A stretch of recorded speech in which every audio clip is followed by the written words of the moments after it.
L'Europe se mobilise en faveur de la Syrie. En plus de près de 2,5 milliards d'euros que l'Union européenne a promis de fournir en aide internationale à la Syrie en 2025 et en 2026, plusieurs pays des 27 se sont dit prêts à fournir une aide financière supplémentaire pour le pays dévasté par plus d'une décennie de guerre.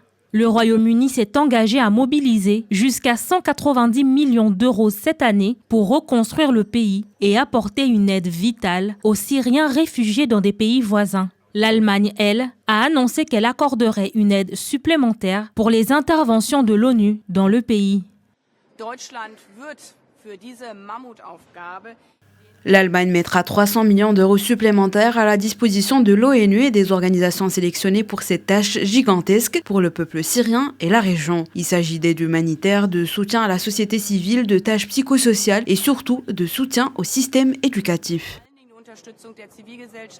Cette 9e édition de la conférence des donateurs est différente des autres. Pour la première fois, des représentants des autorités du pouvoir à Damas y ont participé. Le ministre syrien des Affaires étrangères, Assad al-Shebani, a pris la parole à Bruxelles au nom de son pays.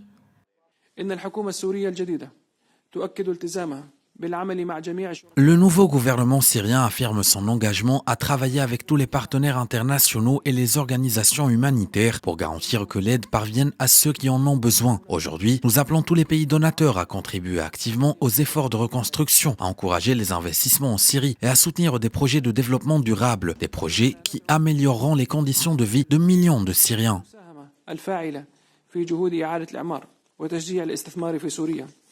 Le ministre syrien a réitéré ses appels à la communauté internationale pour lever les sanctions contre le pays dévasté par le conflit.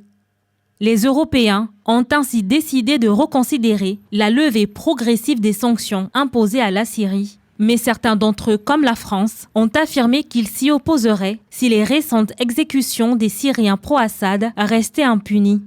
De son côté, les Nations Unies ont estimé qu'il faudrait au moins un demi-siècle à la Syrie pour retrouver la situation économique qu'elle connaissait avant la guerre civile éclatée en 2011. L'an dernier, la conférence des donateurs pour la Syrie avait déjà permis de mobiliser quelques 7,5 milliards d'euros.